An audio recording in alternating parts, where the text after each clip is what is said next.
Hello, what is up? It is Friday, happy Friday, which means I am sharing a vlog with you today. And I'm still new at this, guys, so bear with me. They're not super entertaining vlogs, but I promise I will get better with time. Today's topic of conversation for you is why I eat a ketogenic diet. And the reason I eat a ketogenic diet kind of goes back into my dieting history and a little bit of my story. Because I think everyone's dieting history plays a huge part in why certain things work for their brain, their metabolism, etc. When I was 24, I believe I was 24. I'm currently 28, almost 29. So when I was 24, I was starting to gain weight back. So I lost a bunch of weight through Zumba, but then eventually your body becomes conditioned to that type of cardio. I learned the hard way. So I signed up with a trainer and she put me on a meal plan. Okay, and I ate the meal plan. I was pretty good at being strict because I spent so much money on the training sessions and the meal plan that I was not about to cheat. And that's so annoying that it's like that I had to be thousands of dollars deep to exercise my discipline muscle, but whatever. It worked and I showed myself what I'm capable of. The meal plan was really low fat, really high protein, and honestly pretty high carb too. I was eating almost 200 grams of carbs. I mean, this is just relative to, I know some people that's low, but for me, that's pretty high, especially compared to how I eat now. Anyway, it was good. I got really lean. I got abs. It all worked. I actually started competing in shows and went into the macro tracking and I did all that stuff. So basically, long story short, I kept my calories around like 1,500-ish with like binges and stuff mixed in there for quite a while, almost a year straight. And so that was really hard on my body and my brain. That's where it was really hard. It was hard on my brain. I was like, I'm never full. I want to feel satiated. But with low fat like that, it's really tough on your body. And so for me personally, I actually lost my period and my hormones got kind of messed up. I went to my doctor. That's the only thing I knew to do. And my doctor just put me on birth control, even though I had no need for birth control. So yeah, that was weird. And then the next step was after I finished competing and trying to figure out like, okay, so what do I do now? And I tried to just like not do anything, like not care about what I ate, just eat whatever I want. And I didn't like the results of that. I didn't feel very comfortable in my own skin. I started wanting to take a nap at work. True confession here, I caught myself in the bathroom taking a nap like in the handicap stall. That's weird. That's a weird thing to do. I don't know why I even thought that was an option. I was just like, I'm so tired. And you know what it was that made me tired? It was a Costco muffin, like a whole Costco muffin and a big old glass of milk. Like, I think it was like 2% milk or something. So yummy, but that, like, your body has to work so hard to digest all that, like all the fat, all the carbs, and all the sugar. Yeah, so anyway, that wasn't very good. It was not this last October. Currently, as I'm recording this, is 2018. So this was October 2016. I had heard of the ketogenic diet, but I really never paid it any attention.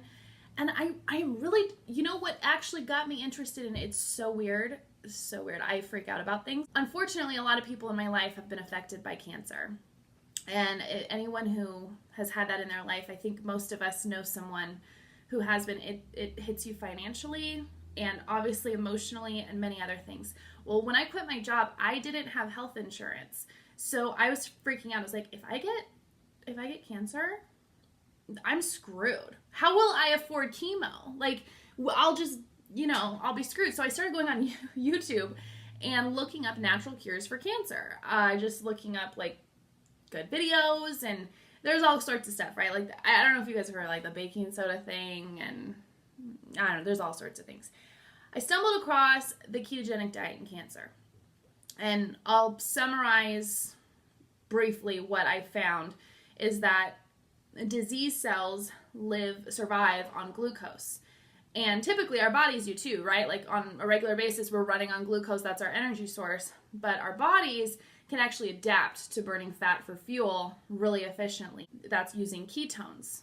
But a cancer cell, from my understanding, in most cases, it actually can't survive without glucose. So like in the case of tumors, it can be just kind of halted. It doesn't necessarily grow. It doesn't necessarily go away, but it doesn't grow. So there are people that are like for the rest of their life going to be on a ketogenic diet so that they can avoid having a tumor removed because it's in like a dangerous place. Like there was someone I found that had a brain tumor that would kill them, but because they've been on a ketogenic diet for the last like 5 years, they've been able to naturally keep like just manage it.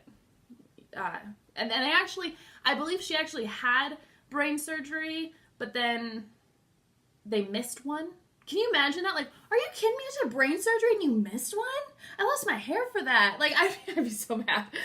Anyway, real quick. I do know personally 2 people who have reversed cancer in their own bodies through a ketogenic diet. So I just shared the information I found. I was like, look, I'm not a doctor. This guy is though, and this is what he says. Here's some more research. Here's more research. Here's more research.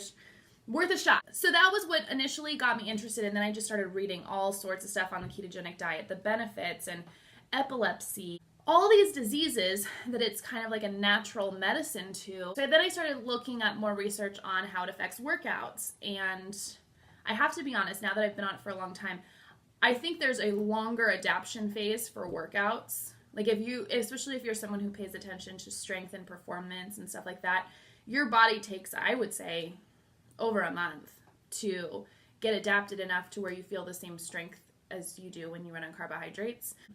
But it's just a different energy source, so it's reasonable that if you've been running on glucose for 20 plus years of your life, that it's going to take some time for your body to adapt and learn how to use this new energy source in the same way. Because I also found that it reversed diabetes. My mom, she's now reversed her type 2 diabetes, or a better way to say it, she's managing it with no medication. And she's had it for 15 years and she was on all sorts of medication.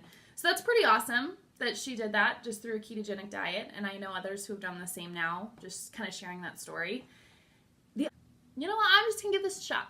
I'm going to give it a shot. And it wasn't until like January. So I discovered in October and I really didn't commit until January.